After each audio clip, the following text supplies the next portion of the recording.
John Dewey nació en 1859 en Burlington, Estados Unidos.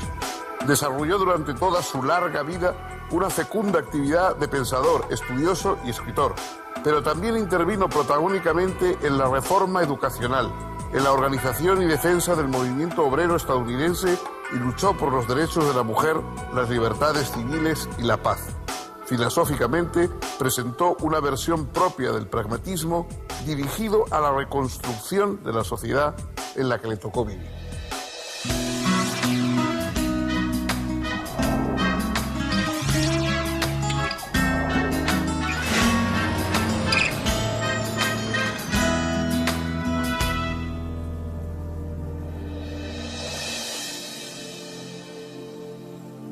¿Cómo les va, amigos? Bienvenidos.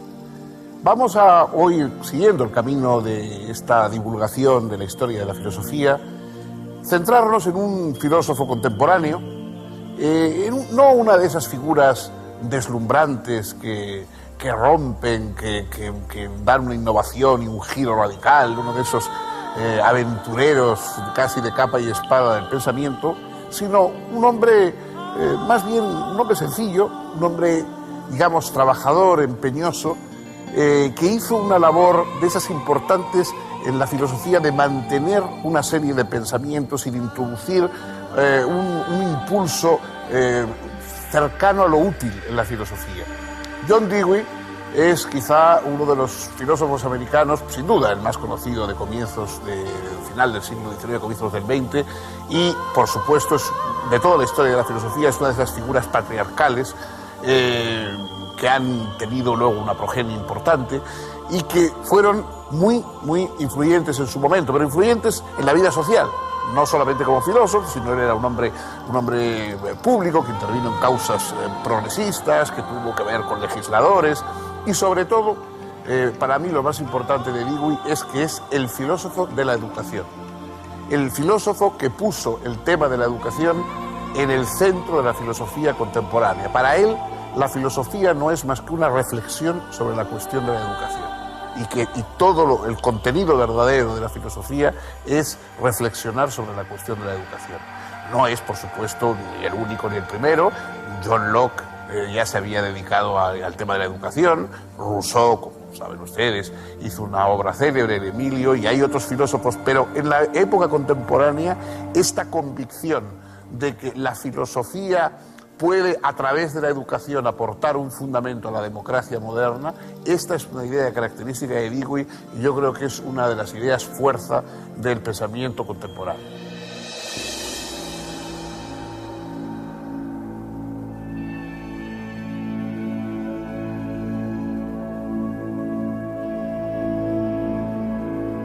En 1882, a los 23 años, Dewey se trasladó a Baltimore y se inscribió en la Universidad Johns Hopkins, atraído por el ambiente hegeliano de la universidad.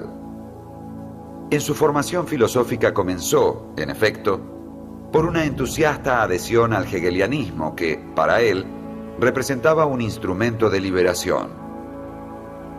La lógica hegeliana, según la percepción de Dewey, giraba en torno de una vinculación vital entre el hecho y el pensamiento. Sin embargo, pronto Dewey sintió profundamente la influencia de la biología evolucionista, darwinista, y de las nuevas teorías psicológicas, en las cuales el factor biológico era considerado esencial en el desarrollo de la vida simple. Bajo dicha influencia, solo conservó del hegelianismo el concepto de la realidad como un todo que se desarrolla constantemente en dirección de una creciente inteligibilidad o racionalidad y eliminó todas las huellas propiamente idealistas. Por este camino, Dewey llegó a una visión de la realidad para la cual propuso como calificación más apropiada la de naturalismo humanista. En 1884 obtuvo el doctorado por una tesis sobre Kant. Se casó entonces con una antigua alumna llamada Alice Chipman, quien contribuyó más que nadie a interesarlo en los temas educativos y colaboró estrechamente con él. Enseñó primero en la Universidad de Michigan, entre 1884 y 1894. Luego, de 1894 a 1904, lo hizo en la Universidad de Chicago, en la cual dio origen e impulso a un dinámico movimiento de estudios, en especial de lógica, configurando un centro intelectual que fuera luego calificado, precisamente, como Escuela de Chicago. Allí mostró un definitivo interés por la educación. En el año 1904 renunció a su puesto como profesor, aunque hasta 1929 siguió enseñando en la Universidad de Columbia en Nueva York. Una vez retirado definitivamente de la docencia, desplegó una fecunda actividad de estudioso y escritor. Fue un hombre de acción, que aspiraba a la unificación de pensamiento y acción, de teoría y práctica. Defendió la igualdad de la mujer, incluyendo el derecho al voto. Fue cofundador, en 1929, de la Liga para una Acción Política Independiente. Fomentó el sindicalismo docente y alentó fervientemente la ayuda a los intelectuales exiliados de los regímenes totalitarios. Dewey tuvo una gran influencia en el desarrollo del progresismo pedagógico, desempeñando un papel protagonista que abarca desde finales del siglo XIX hasta la Primera Guerra Mundial. Fue el pedagogo más original, renombrado e influyente de los Estados Unidos y uno de los educadores más perspicaces y geniales de la época contemporánea, influyendo en el curso de, por lo menos, 3 generaciones. Con 87 años se casó por segunda vez y adoptó a 2 niños. Poco después, en ocasión de su 90º cumpleaños, fue celebrado por hombres de pensamiento de todo el mundo como el más grande filósofo y pedagogo norteamericano. Murió el 1 de junio de 1952 con 92 años de edad. Uno de los propósitos principales de John Dewey fue acabar con esos dualismos tan normales que dicen que va por un lado la ciencia, por otro lado la moral, que por un lado va el conocimiento empírico, experimental, tecnológico y por otro lado el humanismo. Es decir, que en una palabra que por un lado va la teoría y por otro lado la práctica. Dewey, al contrario, considera que esos 2 caminos son convergentes y convergen en la propia idea de experiencia humana. La idea de experiencia es central en el pensamiento de Dewey, pero una experiencia no considerada sencillamente como digamos lo de Locke o en Hume, como puramente empirismo, sino que el objeto es visto en su medio, es decir, es una experiencia de los objetos, pero también es una experiencia del medio, el medio en que se dan los objetos y de la relación que guardan todos los objetos entre ellos. Es decir, es una experiencia compleja, pero una experiencia en la cual ya no hay esas distinciones entre la ciencia, la moral, sino que se nos da la experiencia de la vida en la cual estamos tratando de debatirnos y de llegar a resultados, a conclusiones, etc. A ese pensamiento basado en la experiencia y que quiere ir más allá de las divisiones entre teoría y práctica, en líneas generales le llama Dewey naturalismo. Y el naturalismo no es un naturalismo meramente, por supuesto, digamos, de la naturaleza como algo desligado o distinto de la ciudad, sino más bien es como una visión de toda nuestra aventura. Es el acontecimiento, es el drama mismo de la vida, pero visto siempre desde un punto no trascendente, desde un punto como el que ocupa un hombre que no está mirando hacia el más allá, sino tratando de entender lo que tiene delante, el más allá.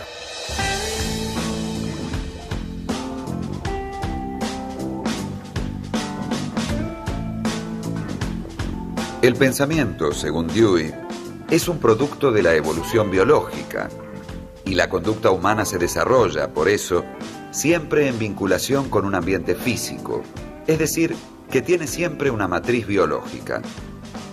Pero por otra parte, el pensamiento y la conducta humana no se reducen a simple producto de un enorme mecanismo, sino que constituyen un hecho comunicativo y social, o sea que también hay una matriz cultural, no solo biológica, con la función específica de modificar la estructura y realizar el significado de una situación de experiencia.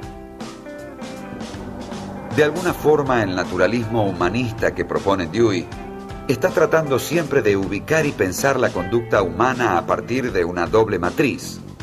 Una matriz biológica, porque el pensamiento es un producto de la evolución biológica, y por otro lado una matriz cultural, porque el pensamiento siempre va a ser un hecho no solo biológico, sino también comunicativo y social. Esta visión de la realidad es presentada por Dewey en sus obras Reconstrucción de la Filosofía, de 1920, Experiencia y Naturaleza, de 1925, La Búsqueda de la Certeza, de 1930, y El Arte como Experiencia, de 1935. En esos marcos, Dewey desarrolla la tesis de que el pensamiento humano es el instrumento que la naturaleza en su evolución utiliza para pasar de una situación dada, ambigua e inarmónica, a una nueva situación, en la cual la primera es reconstituida como en un plano más alto de realidad, mediante un enriquecimiento de significado más coherente y provisionalmente más estable. Ese instrumentalismo, ese hecho de decir que el pensamiento humano es un instrumento de la naturaleza, acerca la posición de Dewey a la del pragmatismo. Sin embargo, aunque Dewey toma ciertos elementos del pragmatismo, es crítico respecto de otros, y particularmente es crítico de la identificación central del pragmatismo de lo verdadero con lo útil. Más bien piensa que puedo reconocer lo verdadero por la práctica, por la utilidad, pero no identificarlo. La eficacia de la acción no es la verdad, pero revela la verdad. Una proposición puede ser verdadera aunque no haya forma de reconocerlo, porque falta una práctica eficaz en la que yo reconozca la verdad de la proposición. Así, se conoce obrando y se conoce para obrar. El problema del conocimiento es inseparable del de la conducta, del de la acción. Encontramos en Dewey, en consecuencia, cierto relativismo, corregido por una fe optimista en la fecundidad constructiva del proceso de la experiencia y de las prácticas sociales. El hombre vive en riesgo, ambigüedad y crisis, y conoce a partir de ello. Por eso la acción es para el hombre un deber, aunque existen situaciones en las cuales la fe optimista que apuntala a ese deber parece desmentida por el desarrollo efectivo de los hechos. Es precisamente entonces cuando la filosofía debe demostrar su validez y eficiencia, convirtiéndose en sabiduría directiva de la vida y alimentadora de la fe. Según Dewey, el factor más notable de la conducta humana es la inserción del ser humano en un todo social por medio del contacto con otros hombres, fundamentalmente por medio del lenguaje y el sistema de significados que en él se constituye. La comunicación es la más milagrosa de todas las ocupaciones humanas, porque en ella se pueden compartir las experiencias del mundo y, consecuentemente, los sistemas de valores. Todos los sistemas de valores tienen que ver con la búsqueda de la perpetuación del goce de un objeto. Lo deseado se convierte en valor cuanto más durable sea su deseabilidad o el goce prometido. El juicio de valor, entonces, surge cuando se verifican condiciones que hacen nacer la duda acerca del valor de lo deseado o gozado. Esta duda solo puede responderse racionalmente, pero, según Dewey, la razón no es más que la idea generalizada en continuo devenir y siempre rectificable de las relaciones entre métodos de indagación y resultados, que se han ido seleccionando como más eficaces sobre la base de los éxitos y los fracasos empíricos logrados por la mente en sus investigaciones, lo que necesariamente es un procedimiento a tientas. Las condiciones racionales en realidad son las que más eficacia han mostrado. El principio de no contradicción es racional, porque pensar de esa manera es más eficaz que pensar de otra. Así, todo conocimiento remite a la experiencia, y toda experiencia tiene una dimensión estética. El arte mismo, como expresión de emociones, es experiencia, y la actividad estética tiene como finalidad, en última instancia, la armonización de una experiencia. Para la producción de una obra de arte, hace falta una carga emotiva en la cual esté acumulada la experiencia pasada del individuo y en la que por lo tanto esté presente su personalidad entera, y el artista encuentre la guía para escoger y elaborar el material, físico o imaginativo, que le parezca más idóneo para fijar un significado en lo que tiene de creativo y de nuevo, de original. Pero el tema central es que toda obra de arte abstrae de alguna manera rasgos particulares de los objetos, o sea que todo arte es, en cierta forma, abstracto.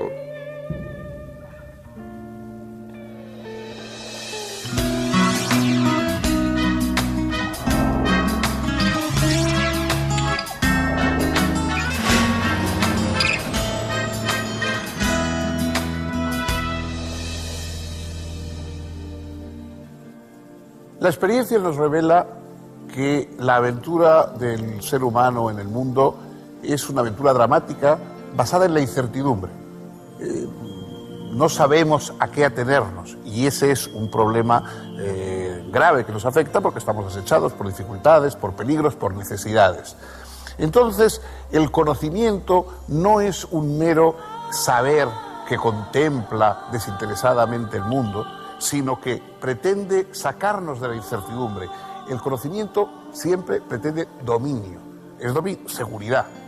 Queremos adquirir no una comprensión de lo real, sino un dominio de nuestra vida y un dominio de lo real. Por lo tanto, la validez del conocimiento no es una validez simplemente que se refrenda con la verdad abstracta, sino con la práctica humana, con lo que nosotros necesitamos para salir adelante, para romper nuestra incertidumbre, para saber a qué atenernos. Eso es la fuente, la orientación del conocimiento. La práctica valida el conocimiento. A esta forma de plantear las cosas se le ha llamado pragmatismo. Por supuesto, el que le dio ese nombre y el que lo acuñó de una manera más explícita es William James, que escribió un libro titulado Pragmatismo, pero James en ese libro reconoce que ha sido en los primeros textos de John Dewey en los que él se inspira para esta idea del pragmatismo. Efectivamente, el inspirador verdadero y más continuado del pragmatismo es Dewey. O sea, no es pensar por pensar, lo mismo que a veces hay quien desecha la idea de un arte por el arte. Para Dewey, él desecharía la idea de un pensar por pensar. El pensamiento es una forma de obtener unos resultados que necesitamos, de obtener un dominio sobre la incertidumbre que nos es urgente. Y para eso es para lo que sirve la filosofía, la educación, el esfuerzo, digamos, del conocimiento. El pragmatismo, algunos lo ven como una especie de excesivo utilitarismo del pensamiento, de la filosofía, pero también evita esos males del capricho, de la divagación, etcétera, que muchas veces pues ha enturbiado los pensamientos filosóficos.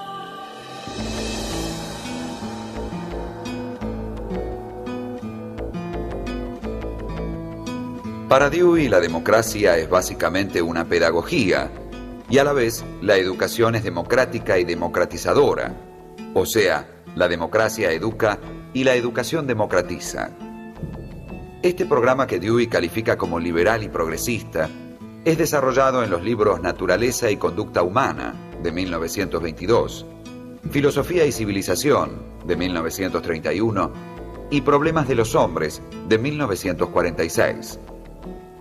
Dewey piensa a partir de lo que él llama la crisis del americanismo, ese tipo de civilización que de alguna manera entró en crisis con la Primera Guerra Mundial y luego con la crisis de Wall Street en los años 20. La respuesta de Dewey a esa situación es la más radical defensa de la democracia, mediante la propuesta de un humanismo demócrata o un democratismo humanista. Para Dewey, la democracia, más que una forma de organización política, es una forma de vida, es un ideal ético que establece dos criterios de valoración. Por un lado, es democrática una sociedad que coloca a todos sus miembros en situación de participar en iguales condiciones en lo que esta sociedad tiene de bueno, por ejemplo, educación, salud, etc. En segundo lugar, es democrática una sociedad en la que la flexibilidad de su estructura asegura una continua readaptación de sus instituciones mediante la acción y reacción como otras formas distintas de asociación. O sea que la gente se va asociando, se va relacionando, y esto va generando nuevas formas institucionales acordes a las nuevas situaciones. El orden político de una democracia es nada más que un medio, no es la democracia misma. Es una herramienta, acaso la mejor que se haya encontrado hasta ahora, para realizar fines que pertenecen al vasto campo de las relaciones humanas y del desarrollo de la personalidad humana. El sufragio universal, la responsabilidad de los elegidos ante los electores, en fin, todos los otros factores de lo que se llama habitualmente gobierno democrático, no son el objetivo final, no tienen un valor absoluto, son nada más que los mejores medios ideados en una época histórica particular para poder realizar el ideal democrático.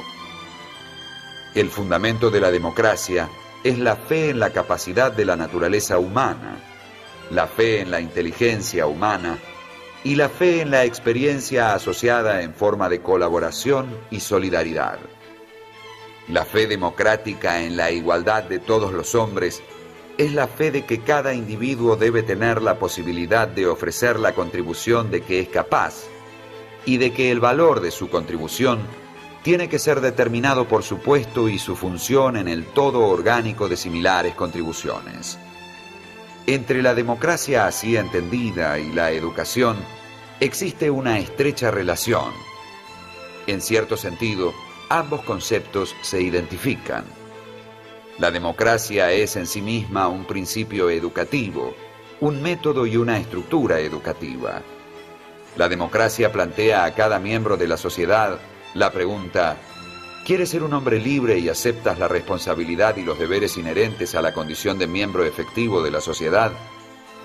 Y recíprocamente, la escuela ideal debe ser el esencial agente distribuidor de todos los valores y de todos los objetivos que cultiva un grupo social. Debe ser, por así decir, un laboratorio de democracia. Dewey propone una reforma de la educación, según la cual, entre otras cosas, debe hacerse desaparecer definitivamente en la escuela la distinción entre clases sociales. Además, puesto que el alma de la vida social es el trabajo, sobre todo el manual, porque engendra costumbres sociales de colaboración, Dewey considera fundamental en la escuela primaria priorizar el trabajo manual. Por otra parte, dice que la escuela es algo así como un taller de democracia, y en un taller inevitablemente tiene que haber cierto desorden. La disciplina que vale es la que surge de la vida misma, la disciplina del trabajo, no la disciplina de la apariencia.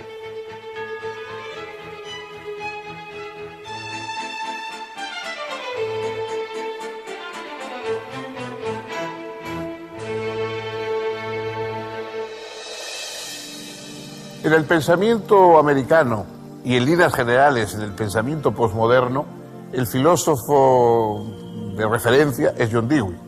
Es decir, un filósofo que había quedado un poco aparcado y que muchos consideraban que era una figura interesante por su esfuerzo, por su trabajo, por su impulso en el campo de la filosofía, pero que no era uno de los grandes creadores.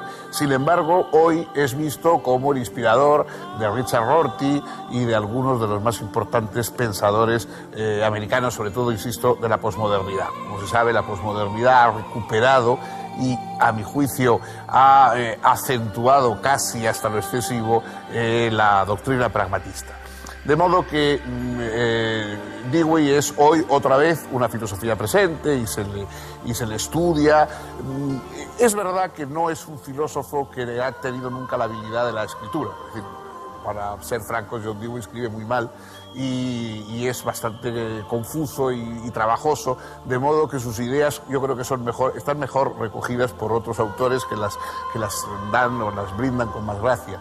Pero uno de los puntos que a mí me parece importante y que sigue muy vigente en el pensamiento de Dewey es su mirada de una filosofía proyectada hacia el conocimiento del futuro. Es decir, el conocimiento, nuestros esfuerzos filosóficos son como tanteos hacia el futuro, porque naturalmente nosotros vivimos en la incertidumbre del presente, pero sobre todo vivimos en la incertidumbre de aquello que va a ocurrir, hacia dónde vamos. Entonces, intentar tantear, intentar extender nuestros pseudópodos intelectuales para ver dónde estamos, hacia dónde vamos, es una de las tareas importantes de la filosofía. Esa idea de futuro introducida en el pensamiento filosófico en vez de la eternidad, como otros filósofos, es una característica de Dewey que por supuesto hoy han recogido y cultivan la mayoría de los filósofos anglosajones pragmatistas que le siguen. Como digo, la figura más emblemática en este campo actualmente es Richard Rorty. Bien, pues hasta aquí por el momento hemos llegado. El próximo día vamos a intentar otra cara, otra aproximación a otra perspectiva filosófica, y es indispensable contar con ustedes para acompañarnos.